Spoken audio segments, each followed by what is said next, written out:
The light in the grand conclave of the Signian ascendancy was not generated, but curated. It was ancient, a soft, silver luminescence that had bathed the faces of ascendants for 10,000 cycles, filtered through the colossal crystalline lattice that formed the chamber's dome. The air itself seemed heavy with history, a palpable weight of solemnity and unbroken tradition. Kalen, keeper of the first lore, felt that weight more than most. His slender, exoskeletal fingers rested upon the cool, living obsidian of his console, its surface swirling with nebulae of data that mirrored the star charts projected in the air above. Silence, deep and resonant, was the language of power here, and today the silence was a suffocating shroud. Before him, the High Council sat in their designated alcoves, their bioluminescent crests pulsing with slow, measured anxiety. They were the oldest and wisest of his kind, beings who had guided the ascendancy through epochs, their minds a collective repository of galactic memory. Yet the data streams flickering before them spoke of something beyond memory, something that brushed against the forbidden edges of myth. For weeks, the anomaly had haunted their most sensitive deep space observatories. It was not a stellar phenomenon, nor a gravitational distortion of any known type. It was a void, a perfect and profound absence that moved with deliberate, impossible purpose through the interstellar medium. It did not emit, it did not reflect. It simply was asterisk, a patch of absolute nothingness against the tapestry of creation. To the Signian mind, which perceived the universe as an unbroken symphony of energy and resonance, this was a terrifying dissonance, a note of silence in a song that should be eternal. The debate had raged, a quiet, intense storm of logic and fear. General Vorlag, his armored carapace gleaming like polished jet, his crest glowing a deep martial crimson, argued for a preemptive display of force. He saw a predator, a creature of the void, a threat to be met with overwhelming power before it could reach their core worlds. He spoke of the Great Filter, of the silent, dead civilizations they had catalogued over the millennia, and warned that complacency was the harbinger of extinction. Matriarch Lyra, her own crest a soft, ethereal blue, countered with the wisdom of ages. Her voice, a series of melodic chimes that resonated directly in the minds of the council, urged caution. To act against something not understood was the folly of a lesser species. The universe was vast and filled with phenomena that defied their comprehension. This could be a natural occurrence, a cosmological process so rare it had never before been witnessed. To greet it with fire would be to reveal not their strength, but their fear. Kalen, however, was troubled by a deeper current, a resonance not from the void in space, but from the void in their own history. As keeper of the first lore, he was the guardian of the Ascendancy's oldest records, including the fragmented, often contradictory tales that predated their modern era of perfect data retention. He was the curator of legends, of the whispered fears and forgotten gods of their ancestors. And this anomaly, this silent, purposeful void, echoed the most unsettling of them all. He activated his private data stream, and the glyphs of an ancient, proscribed text materialized before his eyes alone. It was the Codex of Echoes, a collection of cautionary tales so disturbing that it was forbidden to all but the keepers. It spoke of a species known only as the Wanderers, a race that did not exist within the universal symphony but moved adjacent to it.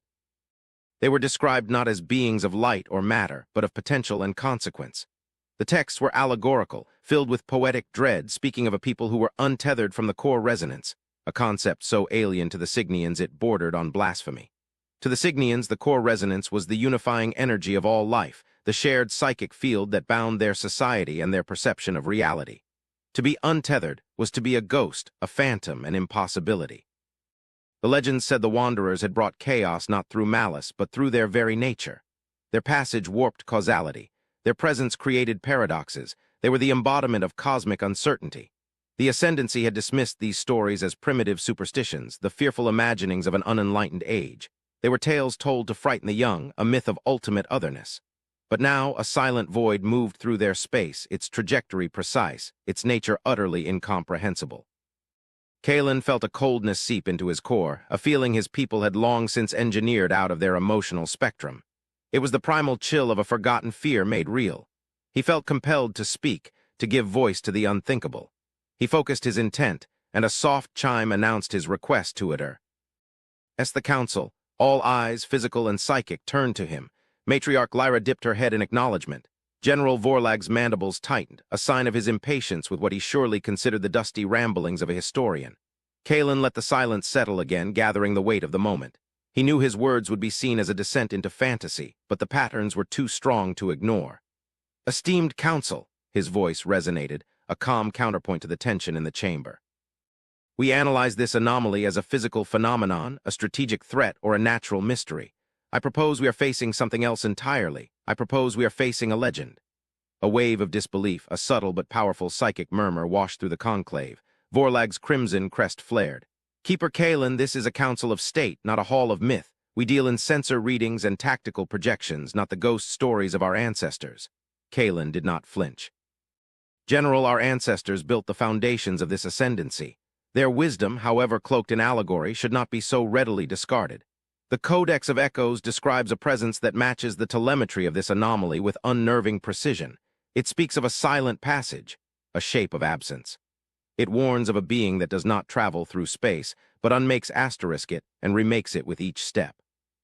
He projected a passage from the Codex into the central air, the ancient glyphs glowing with a faint, unsettling light. The words were archaic, poetic, but their meaning was clear.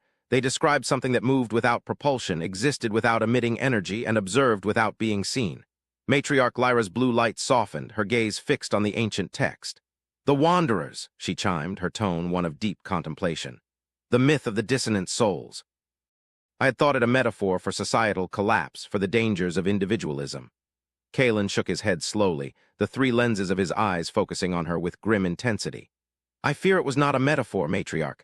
I fear it was a memory of a species so fundamentally different from ourselves that our ancestors could only describe them in the language of spirits and phantoms, a species they called humanity. The name hung in the air, an ugly, guttural sound from a forgotten dialect. It had no place in the elegant, harmonic language of the Cygnians. It was a name from the Codex, the whispered designation for the Wanderers. For a long moment the grand conclave was utterly still, the curated light seeming to dim. The fear in the chamber was no longer of a simple external threat. It was the deeper, more profound terror of a foundational belief being shattered. The universe, which they had believed to be rational and resonant, suddenly held a dark corner where impossible things from legends, might stir. The silent void was no longer just an anomaly. It was a knock on the door from a ghost they had never truly believed in, and it was getting closer. The days that followed were a crucible of quiet panic for the Cygnian ascendancy. The anomaly, now designated the apparition, continued its inexorable, silent journey toward their primary star system. Fleets of ascendancy warships, elegant constructs of light and crystalline armor, moved to intercept, forming a cordon of overwhelming power. Yet their presence seemed to go unnoticed. The apparition did not deviate. It did not react. It simply continued on its path, a hole in reality that was aimed directly at their homeworld. General Vorlag, his military mind unable to process an enemy that presented no target, grew ever more agitated. His reports to the council became increasingly stark. It has no energy signature, no mass displacement, no radiation. Our most powerful scans pass through it as if it were empty space, yet space itself bends around it. It is a walking contradiction, a physical impossibility. We cannot target what is not there. Kalen spent every moment immersed in the old texts, cross-referencing the fragmented data with the apparition's trajectory. The Codex spoke of humanity not as conquerors but as harbingers. Where they walk, the tapestry of what is unravels, one passage read. They do not see the song, they hear only echoes, and in their deafness they are free from its harmony. This concept of being free from the core resonance was the most terrifying part. The Cygnians were one with the universe's song. It was the source of their telepathic unity, their technological prowess, their very identity. To be deaf to it was to be utterly, horrifyingly alone. And what could a species that was born into such profound loneliness be capable of? The legends hinted at immense, unintentional power. Stories of stars shifting in their courses, of timelines branching and collapsing in their wake. Not through malice, but as a side effect of their existence, like a storm that does not hate the trees it breaks. The council remained divided. Vorlag's faction demanded action. We must fire upon the space it will occupy, he insisted, his voice a harsh grate of frustration. If we cannot target the entity, we will target the path, saturate its projected coordinates with singularity torpedoes, collapse reality upon it. Matriarch Lyra was aghast. You would tear the fabric of our own system based on a guess. To unleash such forces so close to home is madness. What if it is a natural phenomenon? We would be the architects of our own destruction, all to combat a shadow. Her logic was sound, yet the fear was pervasive. The silent, steady approach of the unknown was a psychological poison, eroding the certainty that had defined Cygnian civilization for eons. They were a people of absolute knowledge, and they were facing absolute mystery. It was Kalen who proposed the third option, an idea born from the deepest, most obscure parts of the lore he guarded. The legends do not only speak of their dissonance, he announced to the council, his calm voice cutting through the rising tide of anxiety. They also speak of a way to be heard. The wanderers, for all their otherness, were said to possess a form of isolated internal resonance. A consciousness, as the texts crudely translate it. The lore suggests they could be spoken to. The idea was radical, hailing an anomaly, a void. Vorlag scoffed openly. With what keeper a prayer? We have broadcast on every known frequency. There is no response because there is nothing there to respond. Kalen met his gaze. We have been broadcasting on the frequencies of our asterisk reality. The Codex speaks of a language of pure form, a communication based not on energy, but on unadorned, fundamental mathematics. A signal stripped of all carriers, all waveforms, a sequence of pure, abstract information. It is a theoretical language, one our scholars deemed a philosophical exercise, but the texts claim it is the only way to bridge the gap between their existence and ours. Matriarch Lyra's crest pulsed with thoughtful curiosity. A signal of pure logic. It is an elegant concept. If this entity possesses intelligence, such a greeting would be an offering of peace, a demonstration of intellect rather than aggression. The decision was made. It was a desperate measure, a transmission into nothingness based on the whispers of a dead language from a forbidden book. A single, powerful transmission beam was configured, not to carry energy, but to subtly modulate the quantum foam in a sequence of prime numbers, a pattern that could not be natural. A greeting in the universal language of reason. They aimed it at the heart of the void and sent their message, a silent prayer of mathematics into the great unknown. For a full cycle, nothing happened. The apparition continued its silent glide. Vorlag began preparing his fleet for the attack he believed was now inevitable. The council chamber was thick with a funereal gloom. They had reached out and the universe had offered only silence in return. And then it happened. The apparition stopped. For the first time since it had been detected, its impossible, steady motion ceased. It hung in space, a perfect sphere of blackness against the jeweled backdrop of the Cygnian star system. A collective gasp, a psychic shockwave rippled through the ascendancy. The warships in its path held their positions, their crews watching their instruments in stunned disbelief. It had heard them. Moments later, a new signal was detected. It was not a reply in their mathematical language. It was something far more profound and far more terrifying. It was a Cygnian signal, a perfect, modern, encrypted ascendancy military frequency broadcasting from the center of the void. The decryption keys, however, were ones that would not be issued for another 3 standard cycles. It was a signal from their own future. Before the council could even begin to process this temporal paradox, the signal resolved into a voice. It was Cygnian, calm and measured, a voice that was both familiar and alien. It spoke with a flawless accent but without any psychic resonance. A dead voice. This is Ambassador Eva Rostova of the human vessel Solitude Asterisk. The voice said, the alien name, Eva Rostova, echoing the dissonance of the name, humanity, Kalen had spoken. We have received your greeting. We come in peace. We request permission to approach. The void shimmered. The perfect sphere of blackness began to resolve, its edges sharpening, its form coalescing. It was not a hole in space, it was a ship. A vessel of a design so stark, so utterly without adornment, that it seemed to mock the ornate, crystalline beauty of the Cygnian fleet. Its hull was a matte black that absorbed all light, a material that defied sensor analysis. It was a simple, elegant, terrifying shape, a dagger aimed at the heart of their system. The legend had a name, it had a voice, and now humanity had not just appeared. It had arrived in a ship that broadcast signals from their own future, and it was asking for permission to dock. In the Grand Conclave, the weight of 10,000 cycles of history seemed to evaporate, replaced by the crushing gravity of a single unbelievable moment. The age of certainty was over. The age of humanity had begun. The human vessel, the Solitude Asterisk, moved with a grace that was deeply unsettling. It did not use thrusters that pushed against space, but seemed to gently persuade space to move around it. It accepted the escort of Cygnian warships, falling into formation with a quiet precision that bespoke immense confidence. The designated docking station was a grand orbital platform, a nexus of interstellar diplomacy, though it had not welcomed a new species in over 1,000 years. The airlock hissed open, and the Cygnians waiting in the gleaming reception chamber held a collective, silent breath. They did not know what to expect. A monster from the legends, a being of pure energy, a creature of chaos and dissonance.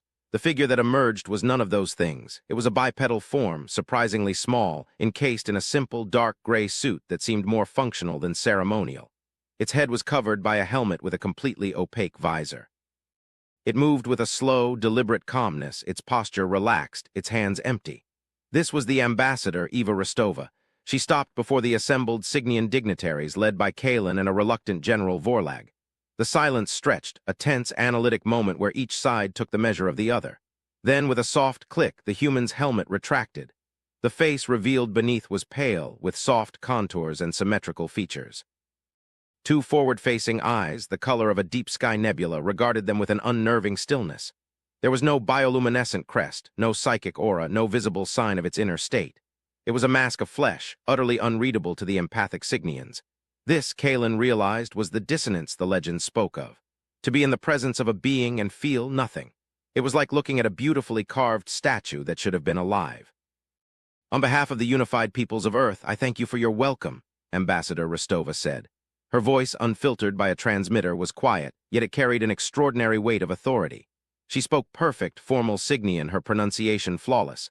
The lack of any accompanying psychic resonance made her words feel detached, clinical, yet Kalin could sense an immense intelligence behind them. Vorlag stepped forward, his crimson crest pulsing with suspicion. "We broadcast a signal from our future. Explain this. Is this a threat? A demonstration of your technological superiority?" Rostova's gaze shifted to him. Her expression did not change, yet her focus was absolute. "It was not a threat, General. It was a courtesy. Our FTL drive operates by navigating temporal spatial vectors. To our perception, your greeting was received 3 of your cycles from now.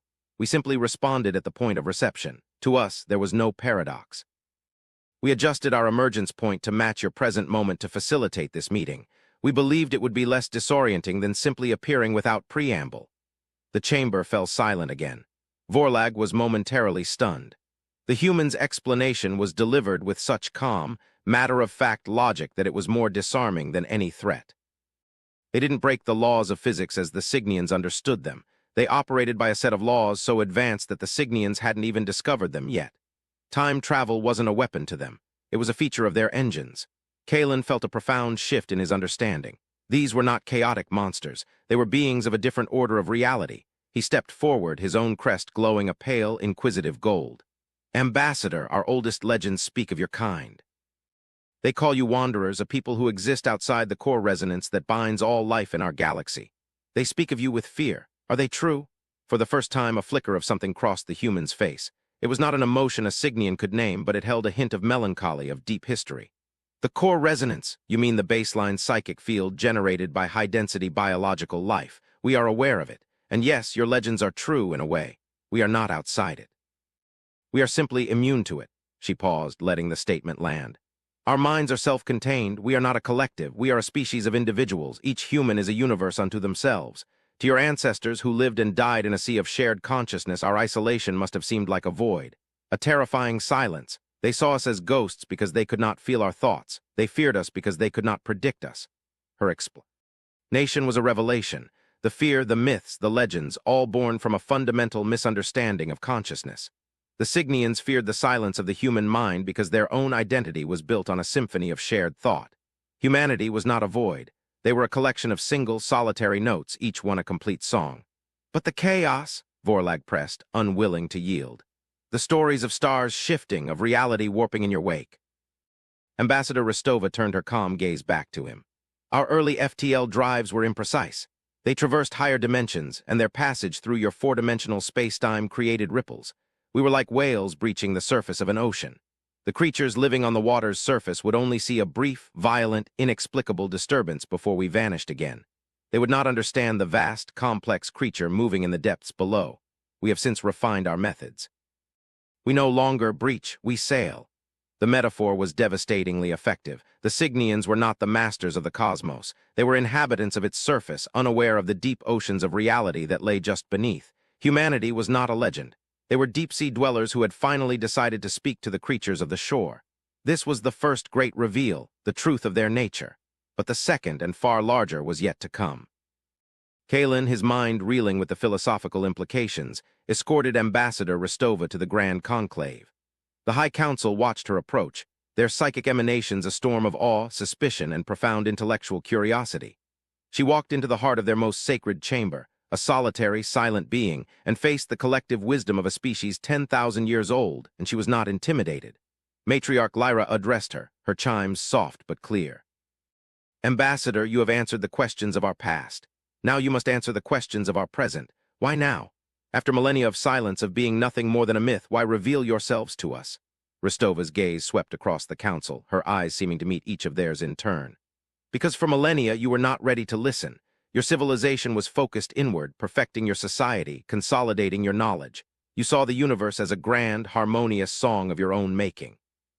To speak to you then would have been to introduce a note of dissonance you would have tried to silence. Her words were blunt, yet held no malice. They were a simple statement of fact.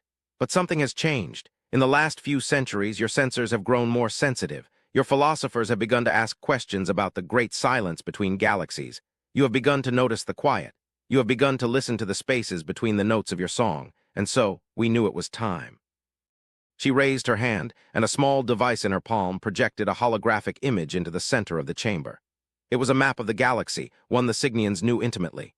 But then, with a gesture from Rostova, the map changed. It deepened. New layers of information flooded the display, layers the Cygnians had never imagined.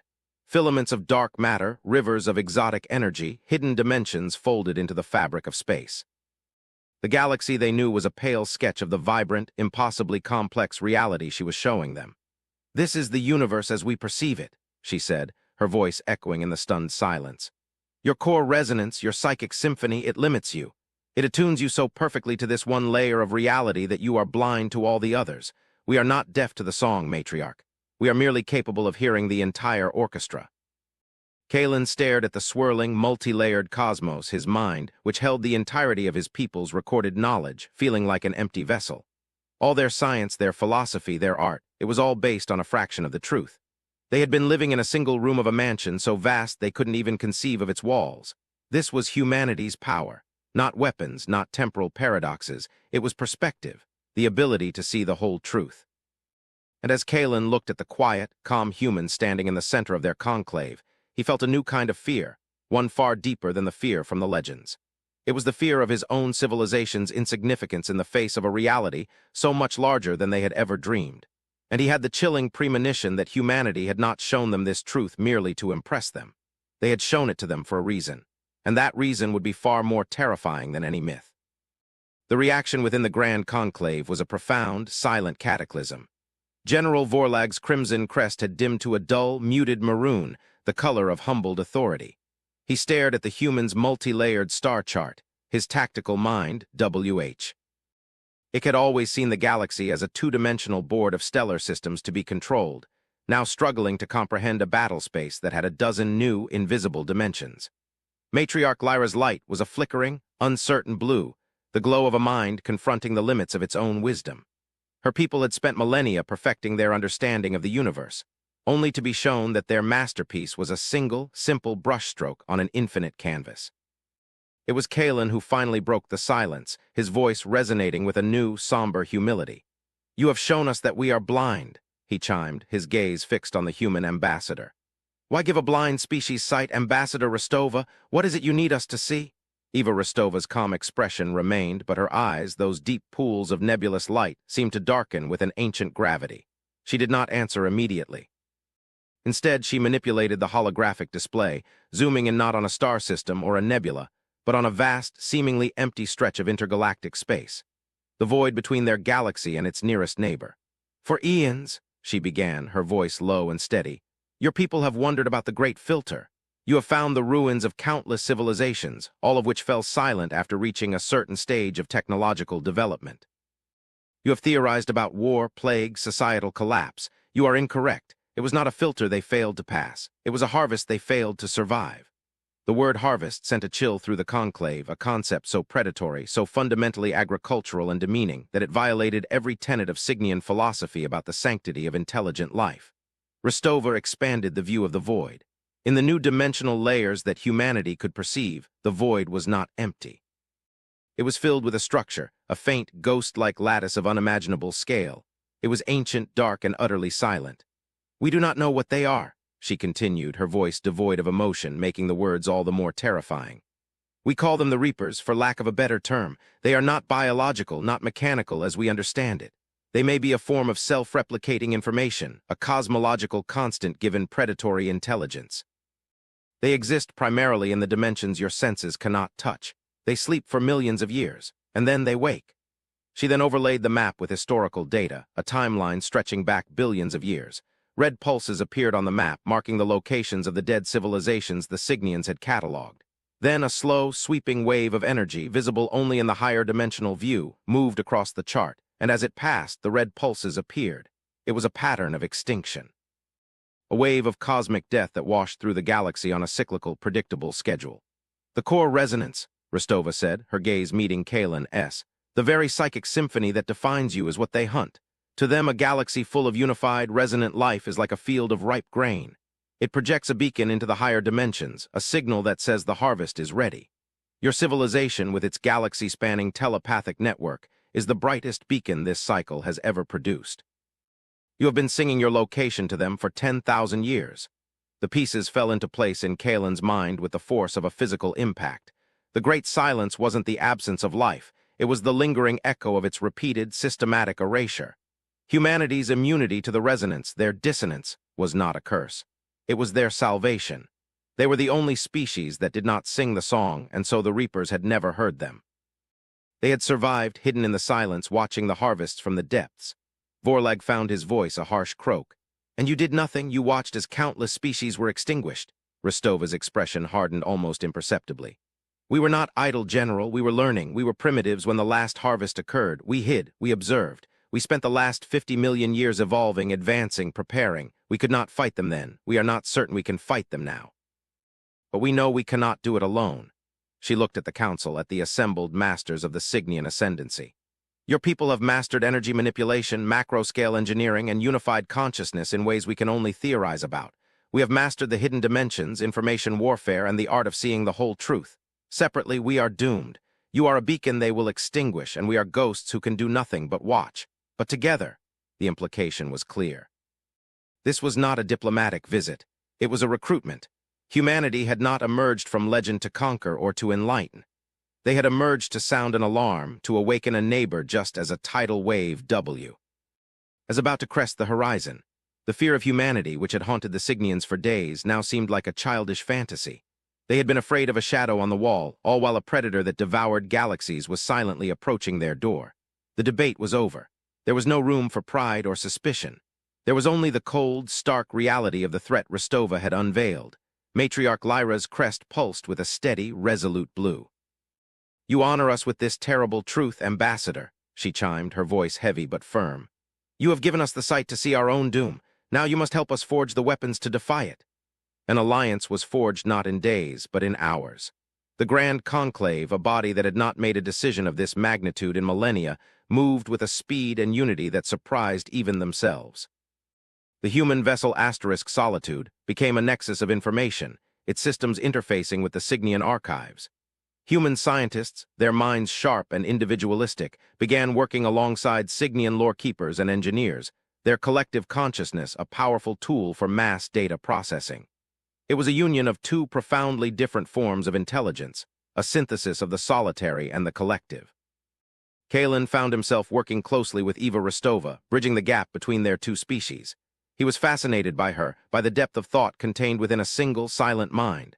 She, in turn, showed a deep respect for the Signians' vast repository of knowledge and their capacity for unified action. Your people think of fear as a poison, she told him one cycle, as they stood before the combined star chart, now a tapestry of human insight and Signian data. We think of it as a tool. It is the engine of our survival. It is what drove us to the stars, what pushed us to understand what lay in the dark. You sought to build a perfect, harmonious garden. We sought to build a fortress because we always knew there were monsters outside the walls. In that moment, Kalen understood. The chaos of human history, its endless cycles of conflict and rebuilding, its passionate, violent, and brilliant nature, it wasn't a flaw, it was a strength. It was the fire of a species forged in constant adversity, a species that had never known the placid comfort of universal harmony. They were the children of a dangerous world, and they had grown up to be dangerous in turn, not with malice, but with a fierce, unyielding will to endure. The first joint project of the new alliance was to build a new kind of observatory, one that combined Signian sensor technology with humanity's multidimensional perception. They would look into the great void to study their enemy, to understand its nature before it arrived. The designated location was an ancient Cygnian deep space station, a listening post at the very edge of the galaxy, a place known as the Silent Oracle. As the final components were being installed, a message arrived from the Solitude Asterisk. It was for Kalen from Ambassador Rostova. It was a simple request, that he join her aboard her ship for the observatory's activation. She wanted him to be the first Cygnian to see what she saw, unfiltered. He stood beside her on the bridge of the Solitude Asterisk. It was not a grand chamber like a Cygnian command center, but a small, dark, quiet room. There were no grand holographic displays, only a single, large viewport that looked out onto the stars. The viewport, however, was not glass. Rostova explained that it was a stabilized rift in spacetime, allowing them to see all dimensional layers simultaneously. "The Silent Oracle is online," a calm voice announced from an unseen speaker. "Linking main sensorium to the bridge viewport." The starfield outside shifted. The familiar points of light remained, but between them, around them, through them, a new universe bloomed. Kalen saw the filaments of dark energy, the flows of exotic matter, the very structure of reality laid bare. It was beautiful and terrifying, a sight of such sublime complexity that his mind, vast as it was, could barely contain it. "Focus on the intergalactic void," Rostova instructed softly. The view shifted, moving toward the vast emptiness between galaxies. And there Kalen saw it, the Reaper lattice. It was not a machine or a fleet. It was a pattern, a structure of pure mathematics woven into the fabric of reality itself, a web of silent, patient death. But as he stared, his mind enhanced by the Solitude Asterisk S sensors, he saw something else. Something humanity, for all their perception, had missed. Within the Reaper lattice, embedded in its very code, was another signal. It was older, fainter, and of a completely different nature. It wasn't a beacon, and it wasn't a threat. It was a message, a warning. "Ambassador," Kalen breathed, his voice a barely audible chime. "There is something else, a subharmonic in the Reaper structure." "It's not part of it, it's hidden inside it." Rose. Tova's eyes widened slightly, the first genuine expression of surprise Kalen had ever seen on her face. She focused the ship's sensors, amplifying the signal Kalen had detected. The message, translated through their combined technologies, was not from a species, it was from a creator. The text that scrolled across the screen was simple, ancient, and filled with a cosmic sorrow. "What I have made cannot be unmade. It learns, it hungers, I have failed. The only solution is to hide the seeds, to silence the song before it blooms. The great silence is not a weapon. It is a shield. Do not break it. Do not sing." The truth hit them with the force of a supernova. The Reapers were not a natural phenomenon. They were an artifact, a weapon, a terraforming tool, a guardian, something that had gone wrong. And its creator, a being of unimaginable power from an earlier cycle of the universe, had failed to control it. The ruins of the past civilizations were not the victims of a harvest. They were a quarantine. The Reapers were not hunting life. They were pruning it, keeping it from reaching a level of complexity where it might challenge them, or perhaps a level of resonance that would attract something even worse. The Great Silence wasn't an act of malice. It was an act of mercy, a desperate, galaxy-spanning attempt by a long-dead creator to protect future life from its own monstrous creation. Kalen looked at Eva Rostova, and she looked back at him. The alliance they had forged to fight a monster had just discovered the monster was a symptom of a far deeper disease. They had emerged from their respective isolations, the Cygnian harmony, the human silence, to face a common foe, only to find a message from a being that had faced it long ago and lost. The legend of humanity had been a misunderstanding. The threat of the Reapers was a misinterpretation. The real story of the universe was not about good and evil, harmony and dissonance. It was about a failed god, its runaway creation, and the children of a dozen galaxies cowering in the silence, hoping not to be noticed. The fear of the unknown was gone, replaced by the terrible certainty of their predicament. They were not at the dawn of a new war. They were living in the ruins of a war that was lost before their species was even born. And out in the deep, silent dark, the harvest was still coming. Their combined gazes turned back to the viewport, to the silent, starry abyss that held both their doom and their only hope. The age of legends was over. The age of survival had just begun.